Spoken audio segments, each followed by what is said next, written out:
Hi everyone, my name is Fett. I'm an independent producer and recording engineer at the Azalea Music Group in Nashville, home of Azalea Studios. And you're watching Taxi Tech Tips. These are recording tips that you can use at home and elsewhere. Enjoy the tip and you can get some more information about us at the end of the video.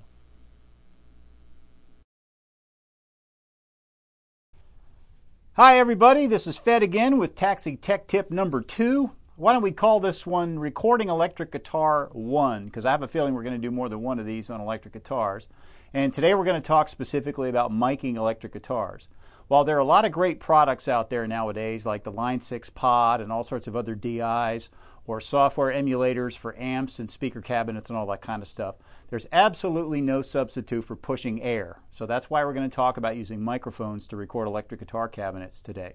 Now the first thing you'll notice is we have this amp actually on the floor as opposed to up on a stand or something like that. And what's going to happen is if you actually have the amp down on the floor like this, you're going to get a much better bass response from your recording with your microphones than if you had it up high. So start with the mic on the floor, and if it ends up being too boomy or too bassy, you can always raise it, but that's a good place to start. So if you only have one microphone, the first thing you want to do then is record with a dynamic microphone. This one here is the Shure SM57, which has been around for 35-40 years. It's the absolute mainstay of guitar cabinet recording, and it's a fabulous mic that requires very little adjustment in terms of EQ or compression or anything like that, and it also will handle a lot of volume. So what you do is, whether this is a one speaker or a two speaker amp, we've got one that's an old Vox AC30 here. This has actually got two 12s in it, but we're going to, these concepts apply whether you're doing a two speaker or one speaker amp. So let's say you're just using that one microphone. So we take the SM57 and we put it right in front of the speaker, just very close to the grill at about a 45-degree angle to the center of the cone. Now you might decide that you want to move it a little bit, maybe out further, or maybe angle it at 45 degrees to the paper, but in general you want to start right about 45 degrees to the center of the cone. Now the reason you do that, the close up on the grill and the 45 degrees, is because you want to get exactly the right combination of tone from the amp and proximity effect, because you're using a dynamic microphone that's in cardioid mode. And that cardioid recording will give you a really nice warmth from that proximity effect. So that's actually a good thing in the case of guitar amps.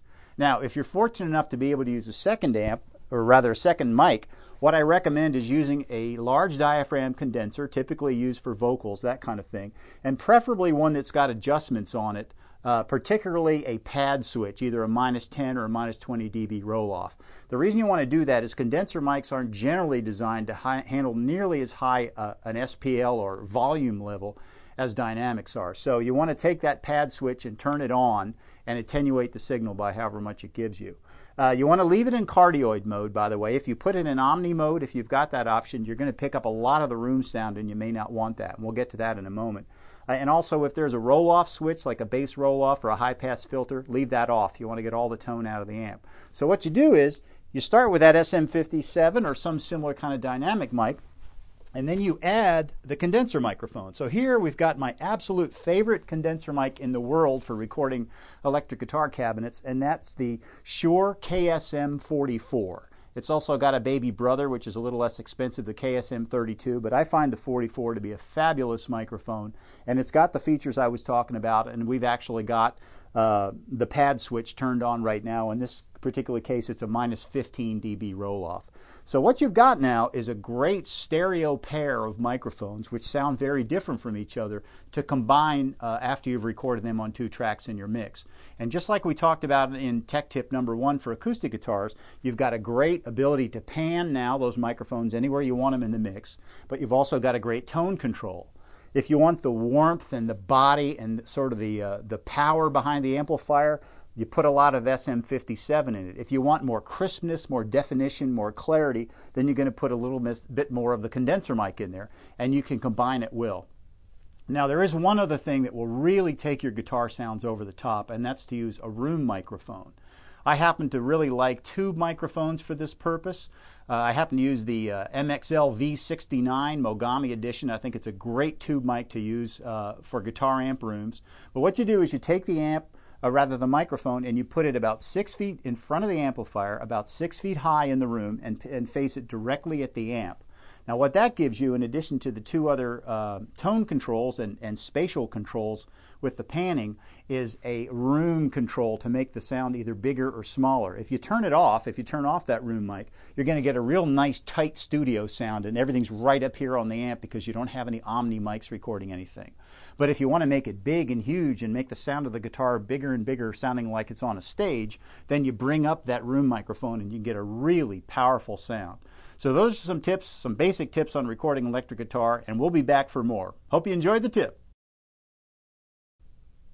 Well, I hope you enjoyed this Taxi Tech tip. There are plenty more, so check back often. And you can also get a hold of us at www.azaleamusic.com. That's A-Z-A-L-E-A music.com. Or you can email me personally at studios@azaleamusic.com. And we'd be happy to provide any sort of production, recording, mixing, mastering, or other services you might need. So check us out. I look forward to hearing from you.